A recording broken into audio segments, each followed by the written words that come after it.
Hi there, my name is Brice Bucher. I'm the Senior Manager of Product here at Flexware Innovation. And today we want to continue our conversation around intralogistics. And specifically, I want to talk about the complexities and challenges that companies can face as they start to introduce automation and emerging technology into their intralogistics systems. So let's set the stage here. When we talk about intralogistics, as we've discussed in the past, we're talking about the movement of materials and items within the four walls of your facility. So we're excluding things that are going on in the rest of the supply chain, and we're focused just on what's going on within your facility. And specifically, I want to talk about how customers get into the concept of automating these processes. And these days, a lot of times they like to start with the implementation of AGVs or AMRs, so autonomous vehicles. And as we've discussed in the past, typically when you purchase these AMRs or AGVs, you get a little bit of a package here. So you get the hardware itself, the robot and the vehicle. You also get some controls on top of that. We call that the vehicle control system. And then in cases where there's more than one vehicle involved, you also are going to have fleet management software on top of this. So this is software that is used to route traffic, determine the right paths and routes for your vehicles to take, etc. But that's all kind of supplied by your supplier as one package. So when you start on these proof of concepts and these small projects, you're typically going to start with a fairly simple use case. And you're going to be kind of tempted to look at this and say, okay, I'm going to focus my attention on just finding the right supplier to provide me the right vehicle to move my items from point A to point B. But as we've talked about in the past, even the most simple use case is most likely more complex than first meets the eye, especially if you are looking at automating this process end to end. And frankly, these projects are typically fairly expensive. So if you're going to squeeze every bit of ROI that you can out of those projects, you're most likely going to have to integrate with multiple systems in order to be able to automate the process end to end. So for instance, you may have a WMS system that you need to communicate with to do inventory transactions back and forth. You may have an MES system, manufacturing execution system, that you either need to use to trigger the missions that this vehicle's running or maybe pass some piece of production information back and forth. You may have a PLC that you need to integrate with at a piece of equipment. Maybe you need to handshake to make sure that you're transferring the material onto a conveyor or in-feed cell successfully. The list goes on here. And very quickly you can see that you get a fairly complex ecosystem of an array of systems that you're going to have to integrate with in order to be successful. So knowing that you need to do this integration and knowing that you're going to have to go purchase this package, you're going to be tempted to try to find a supplier that's going to be able to both sell you the software or sell you the package as well as integrate it into your system. And that's understandable. We all kind of like that one butt to kick mentality. It reduces risks on projects, reduces the likelihood of communication breakdowns, etc. if you're going through one particular entity. But there's reasons to believe why the suppliers of your AGV and AMR hardware may not be set up to be able to provide you this advanced level integration that you need kind of off to the side.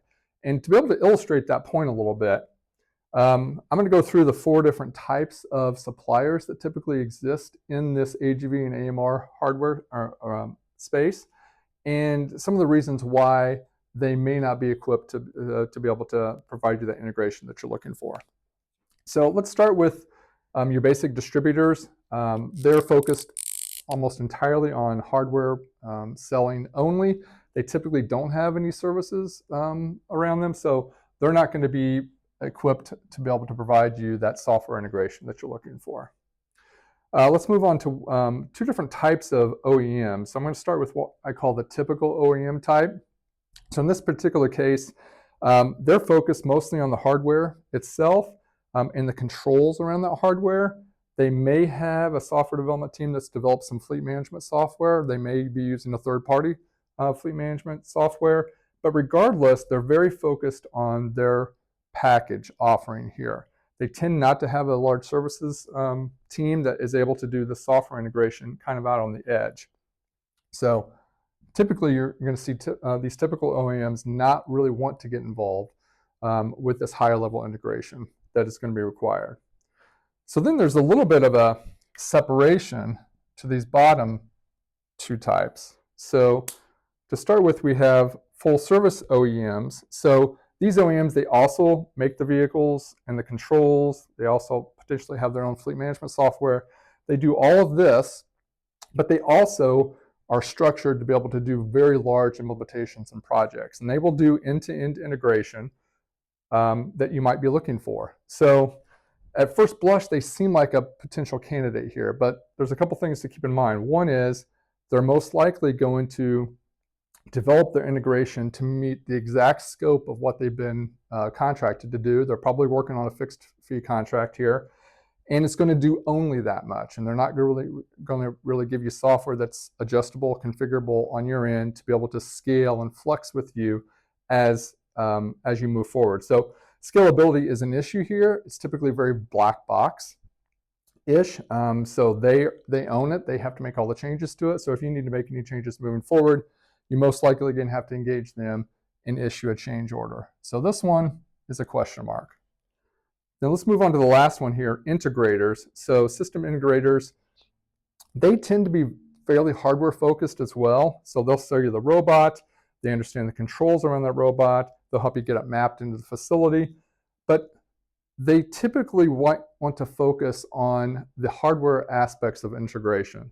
What that means is they'll make attachments for the top of the vehicle, they'll potentially manufacture custom handling units or carts, all the things that are kind of involving bending metal, welding, that sort of thing. That's what they typically provide. They usually don't have advanced level software development resources that can help with some of this integration that you're going to require in order to be able to implement successfully. So there's really a question about whether or not any of these suppliers are very well suited to be able to perform the integration that you need. So where does this leave us? Well, at Flexware, we think that the answer lies in purpose-built middleware software.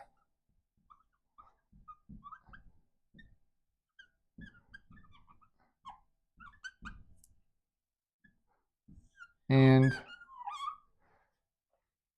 if this middleware software is built in the right way and is sophisticated enough, it's going to be powerful enough to be able to communicate with whatever systems you have on the other side of your AGV and AMR vehicle. It's going to know all the protocol transformations that have to happen, all the communication that needs to happen, how to connect all these systems, etc. Plus, if it's advanced, it's going to be simple to use. So you're not going to have to possess a computer science degree in order to be able to configure and use the software. So back to our analogy here of all these different suppliers, now all of a sudden if you have a full service OEM or an integrator that may have staff of control engineers and other technologists that are technically adept but maybe not educated in computer science and advanced software engineering, they can still be able to use the software as an accelerator to be able to implement projects faster, cheaper, drive down that cost of ownership moving forward. Okay, so to wrap up, with the right middleware in place, some of these suppliers now are going to be able to be positioned to be able to deliver the integration that you'd want them to be able to do, which gets us kind of back to the original concept of having one entity be able to handle our entire project for us, including the integration.